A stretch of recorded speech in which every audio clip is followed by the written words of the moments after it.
Welcome to the Ring and welcome to the Ducati Pit Garage, where for today's Tech Talk we are going to talk about the rear brake.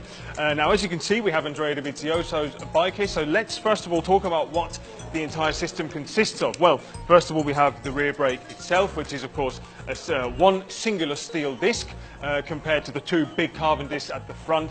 And that's of course because the rear brake doesn't need anywhere near as much power as the front brake does. Now, why that is, you'll find out soon when we talk about exactly where they use it on track. But first of all, let's talk about how they use it with its components. Well, we have this famous thumb brake, something that we've spoken about quite a lot this season, the thumb rear brake, to be used with your left thumb, and the method which almost every single motorcycle has, which is the foot-operated rear brake down here. So why is it that there are some bikes that have this famous thumb brake, for instance, like Andrea Dovizioso's, Jorge Lorenzo's bike has it, Danilo Petrucci, but the likes of Marc Marquez, they don't have it, Valentino Rossi, they don't have it. Why is that? Well, to find out about that, we really need to understand where they use the rear brake. Now, there are two, all riders have different styles, but there are two areas where you could say they use it the most. One is actually when they're going completely full whack and they're just about getting to a braking zone with the bike upright.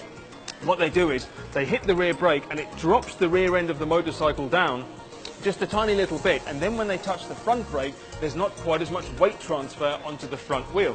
Then there's the other part, which is when they're going into the corner and going to full lean.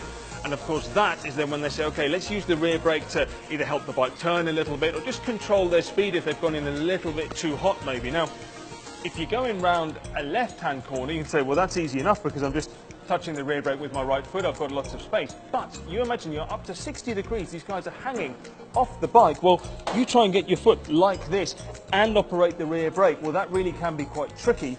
And in that instance, that's when it's great to then reach across and touch the thumb brake there. The third one is actually some of them use it as a type of traction control, that when they get on the gas, they just touch the rear brake a tiny little bit to essentially slow the bike down or just curb this immense power that they have going to the rear wheel, which is essentially going to help them drive out of the corner a little bit smoother. But then why is it that not every single bike has this thumb-operated rear brake if it is so useful when you're going around a right-hand corner?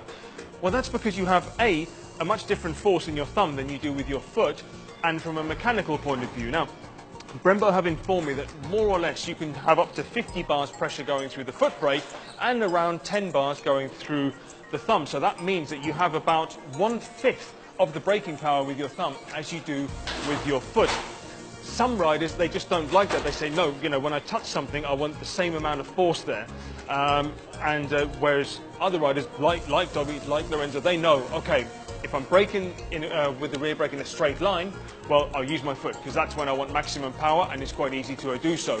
But when they're in the corner and they know that they really need it, then these 10 bars that they get with the thumb really are sufficient.